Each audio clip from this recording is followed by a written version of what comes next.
Wrestling has always been about transition, both in and outside the squared circle.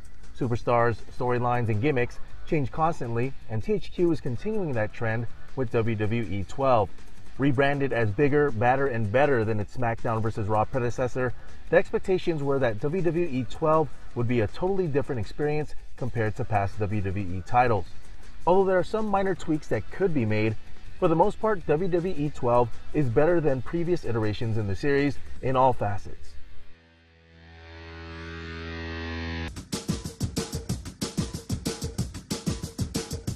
One of the first things you'll notice in WWE 12 is the updated grappling system. The weak and strong grapples wrestling games have been known for are a thing of the past. Although grapples are still done by using the L stick and a face button, the move that is performed is also based on ring position and the opponent's physical state. Some may like the simpler setup, but I'm not a fan as it takes away some control from the gamer. Fortunately, everything else works to perfection. Positioning an opponent is done with ease using the right stick, enabling users to pull off moves how they want it, when they want to. New wake-up taunts designed to set up a finishing move have been added to WWE 12, and it's a great way to set up an opponent and mimics the real-life WWE in ways that past games fail to do. Speaking of the real-life WWE, dynamic comebacks have also been added to the game.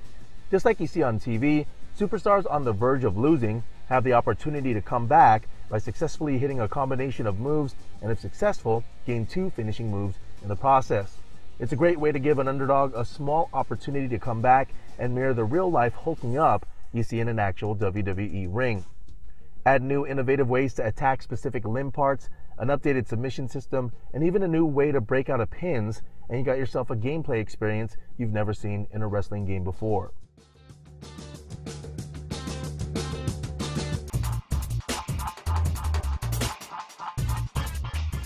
THQ's new Predator technology was designed to create a more realistic WWE video game, and it's accomplished that in a number of ways, one of which is WWE 12's animations. The game's new animation system is faster and smoother than in years past and allows users to interrupt moves, which is new to this series. You'll also notice new ring physics that add to the experience, as you'll see the ring shake when superstars take bumps, and the ropes move appropriately during Irish whip sequences. WWE 12's new in-game camera system is also a welcome addition. Over 25 new camera angles have been added to this year's game, all of which mimic the angles you see on an actual broadcast.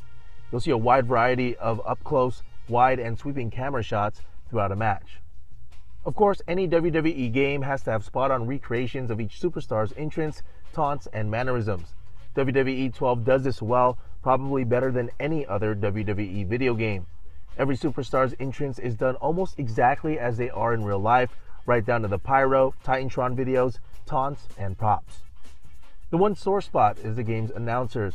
Michael Cole and Jerry the King Lawler call the action, and although they do a decent job in calling each match, their enthusiasm is lacking, to say the least. Morrison again. How does he do that?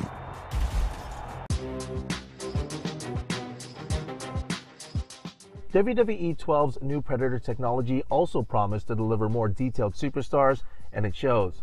Wrestlers are more lifelike in comparison to the Smackdown vs. Raw games and simply look more like their real-life counterparts. Each venue is also faithfully recreated, as Raw, SmackDown, and the various pay-per-view venues are represented well in WWE 12. However, the same can't be said for the crowds and environment textures, which aren't given the same amount of detail. See that fencing bending under the weight, and if... Oh, that's it.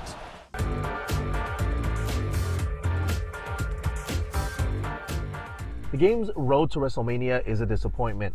It's now an 18-month storyline involving Sheamus, Triple H, and a created wrestler.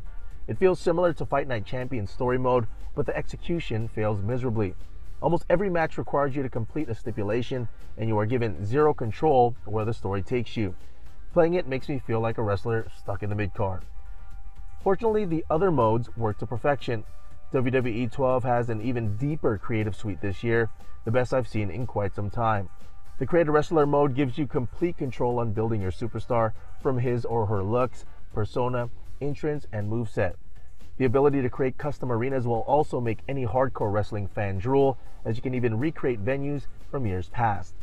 Being able to create new factions that aren't available in the game, like Awesome Truth, can also be done and only helps the game's replay value. In addition, WWE Universe 2.0 gives users the ability to customize each brand's card, as well as every superstar stats, brand, and factions, and allows gamers to recreate actual TV shows and pay-per-view events.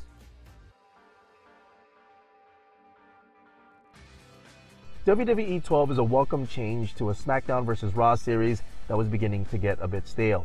Although there are a few issues that still need to be addressed, a revamped control scheme, improved graphics and animations, TV-style presentation, and deep creation suite are enough to give WWE 12 the hustle, loyalty, and respect it deserves. Well, that's it for this episode of Sports Gamer Show. If you want more content, as usual, go to the website, www.sportsgamershow.com. Make sure to like the Facebook fan page and follow me on Twitter @SportsGamerShow. I'm Rio Pacino, and I'll see you on the next episode.